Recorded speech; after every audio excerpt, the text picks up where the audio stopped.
Salam sejahtera, salam sehat, Tuhan bersama dengan kita. Firman Kehidupan, Sabtu 12 Maret 2022. Mereka makin gempar dan berkata seorang kepada yang lain, "Jika demikian, siapakah yang dapat diselamatkan?" Yesus memandang mereka dan berkata, "Bagi manusia hal itu tidak mungkin, tetapi bukan demikian bagi Allah. Sebab segala sesuatu adalah mungkin bagi Allah." Markus 16 ayat 26 sampai ayat 27. Dengan singkat, sebagai segala sesuatu adalah mungkin bagi Allah. Saudara-saudara yang dikasihi Tuhan Yesus Kristus, kekayaan dapat membuat orang merasa sudah mencapai puncak apa yang dicapai, apa yang diraih dalam hidupnya. Ada kecenderungan pada zaman pelayanan Yesus, sebagaimana dalam nats ini ada seorang kaya yang merasa dirinya sudah menaati semua perintah Allah. Ia yakin bahwa dirinya sudah pasti memperoleh hidup yang kekal. Merasa sudah tidak ada lagi yang kurang. Sehingga ia bertanya kepada Yesus dengan lembut dan tenang. Atau mungkin hanya sekedar minta pujian. Engkau tentu mengetahui segala perintah Allah. Jangan membunuh, jangan berzina, jangan mencuri, jangan mengucapkan saksi dusta, dan jangan mengurangi hak orang. Hormatilah ayahmu dan ibumu. Lalu kata orang itu kepada Yesus, "Guru, semuanya itu telah kuturuti sejak masa mudaku." Itulah yang dikatakan ayat sebelumnya, ayat 19, ayat 20.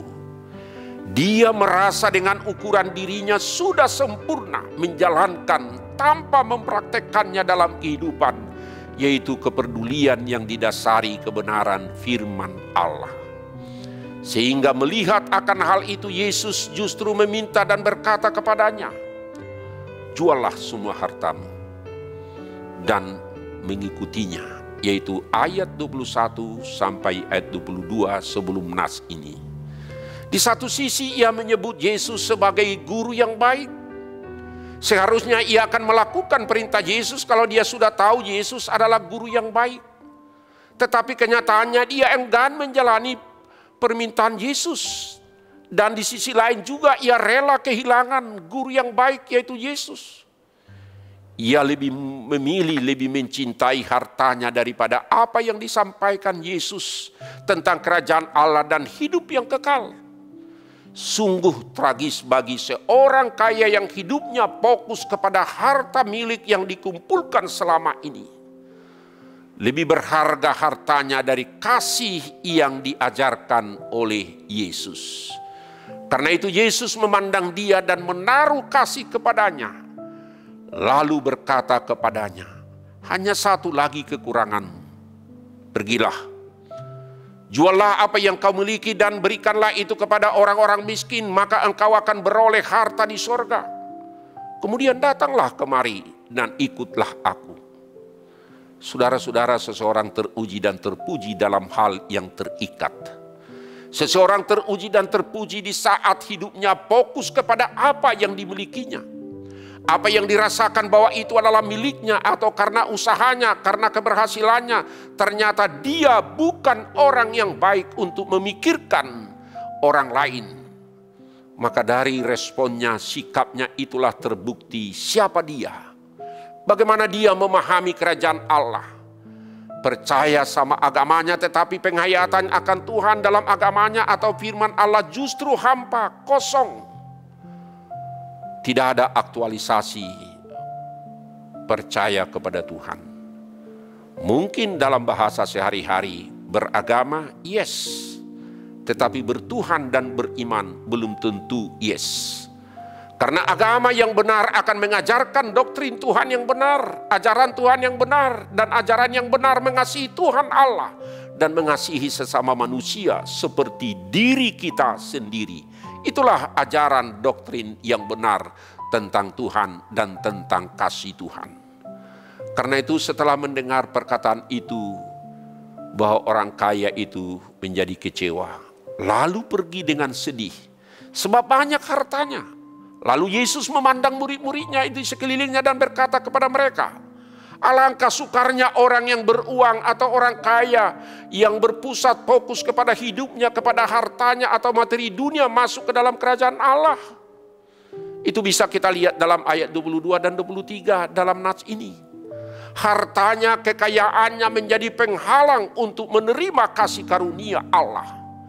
Hal itulah yang membuat murid-murid Yesus kaget dan tercengang. Ternyata tidak semudah indah kata-kata menjadi pembuktian akan kebenaran orang-orang baik atau orang-orang benar atau orang yang percaya atau orang yang beragama. Saudara-saudara, bisa saja manis perkataan dia sebagai umat beragama, sebagai umat bertuhan. Tetapi yang teruji dan terbukti adalah dari sikap dan perbuatan. Maka Yesus menegaskan bahwa ketika seorang sangat bergantung dan mencintai kekayaannya, sulit baginya masuk dalam kerajaan Allah, kerajaan sorga. Hal itulah konteks daripada nats ini. Hal inilah yang digambarkan dengan ungkapan lambang unta, lobang jarum ayat 25. Dan pintu gerbang yang sangat kecil. Saudara-saudara yang dikasihi Tuhan Yesus Kristus, dalam latar belakang konteks inilah maka kita lihat orang kaya itu hanya memikirkan sementara di dunia dan merasa sudah berkecukupan dan dengan banyak harta yang dikumpulkan. Bahkan dia sudah merasa secara moral sebagaimana hukum Taurat, jangan mencuri dan lain-lain. Dia katakan, saya sudah tahu. Dengan apa yang dimilikinya sudah merasa apalagi kurang untuk persyaratan menjadi sempurna di hadapan Tuhan. Bagaimana dia dapat menerima kekayaan yang kekal di sorga? Bagaimana dia memperoleh kerajaan sorga? Meskipun demikian sulit, maka Yesus menyatakan tiada yang mustahil bagi orang kaya untuk masuk ke dalam kerajaan sorga. Itulah yang dikatakan dalam ayat dulu. Tidak ada yang mustahil bagi Allah kalau memang Tuhan berkenan dan membuka hati sama dengan orang kaya. Maka kita lihat di dalam perjanjian lama ada orang-orang kaya yang berkenan di hadapan Allah. Kita lihat Abraham kaya raya tetapi disebut dia bapak orang beriman. Kita lihat juga Ayub bukannya orang miskin dulu tapi dia kaya miskin lagi tetapi dia percaya kepada Tuhan. Tetap dia setia kepada Tuhan. Murid-murid Yesus tercengang mendengar perkataan Yesus itu. Tetapi Yesus menyambung lagi, anak-anakku, alangkah sukarnya masuk ke dalam kerajaan Allah. Lebih mudah seekor unta melewati lubang jarum daripada orang kaya masuk ke dalam kerajaan. Dalam rangka itulah makanya dikatakan, tidak ada yang mustahil bagi Allah. Dengan melihat kenyataan itu mereka sadar dan menyadari bahwa menjadi orang baik dan pewaris kerajaan Allah tidak semudah yang dilihat oleh mata, tidak semula oleh yang didengar oleh kuping. Atau mata dan kuping bisa saja sekedar enak dan sedap dipandang dan dilihat. Tetapi motivasi dan tujuan isi hati hanya Tuhan yang tahu kepada apa motivasi kita. Tuhan tidak akan dapat dikelabui dan dibohongi. Karena itu firman Tuhan berkata dalam kehidupan pagi hari ini supaya kita sadar dan menyadari bahwa mereka yang dapat diselamatkan dan memperoleh keselamatan adalah yang sungguh-sungguh melaksanakan apa yang diperintahkan oleh Allah. Bukan karena diri kita, bukan karena ukuran kita. Mereka makin gempar dan berkata seorang kepada yang lain, jika demikian siapakah yang dapat diselamatkan? Maka Yesus memandang mereka dan berkata, bagi manusia hal itu tidak mungkin. Tetapi bukan demikian bagi Allah. Sebab segala sesuatu adalah mungkin bagi Allah. Maka dengan kuasa Allah sanggup mengubah hati seseorang. Sehingga ia tidak lagi mengandalkan kekayaan dan kesementaraan dunia ini. Disinilah Yesus menenangkan hati murid-murid yang gempar setelah mendengar sulitnya orang kaya masuk ke dalam kerajaan sorga. Maka Yesus yang disebut guru yang baik oleh banyak orang itu, ia menolak sebutan karena ia tahu apa isi hati manusia. Jangan sampai Tuhan Yesus menolak kata-kata pujian yang kita sampaikan karena kita berlaku munafik atau tidak jujur. Kalaupun terlihat taat, hal itu hanyalah topeng dan keagamaan. Maka kerohanian yang semu seperti yang tidak, itu tidak akan dapat menyelamatkan. Lebih baik kehilangan segala sesuatu tetapi mendapat keselamatan bersama dengan Kristus. Sebab bagi Allah tidak ada yang tidak mungkin. Amin. Mari kita berdoa. Terima kasih Tuhan atas firman-Mu yang menyapa kami dan mengingatkan kami. Bagi Allah tidak ada yang tidak mungkin apabila Tuhan yang mengubah hati dan pikiran kami. Mengubah fokus kehidupan kami bukan harta duniawi, bukan secara materi dalam tujuan kehidupan kami di dalam dunia ini. Harta kehidupan yang ada di dalam dunia ini adalah hanya sementara yang kami pergunakan untuk memuji dan memuliakan Tuhan. Untuk melakukan kebaikan kemurahan kepada siapapun.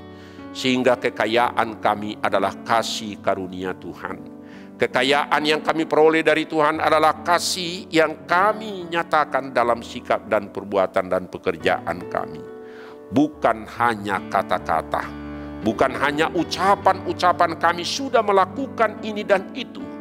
Tetapi Tuhan yang tahu apa isi hati dan apa motivasi kami melakukan itu. Karena itu jadikanlah kami Tuhan tidak hanya pendengar yang baik, tetapi menjadi pelaku-pelaku firman yang baik dalam semua aspek, setiap aspek kehidupan kami masing-masing. Terima kasih Tuhan, ubahlah hati dan pikiran kami semua, supaya kami fokus kepada kehendak Allah di tengah-tengah dunia ini. Amin. Anugerah Tuhan kita Yesus Kristus dan kasih setia Allah dan persekutuan Roh Kudus kiranya menyertai saudara-saudara sekalian. Amin. Salam sehat, Tuhan bersama kita. Jangan lupa protokol kesehatan. Tuhan memberkati kita. Amin.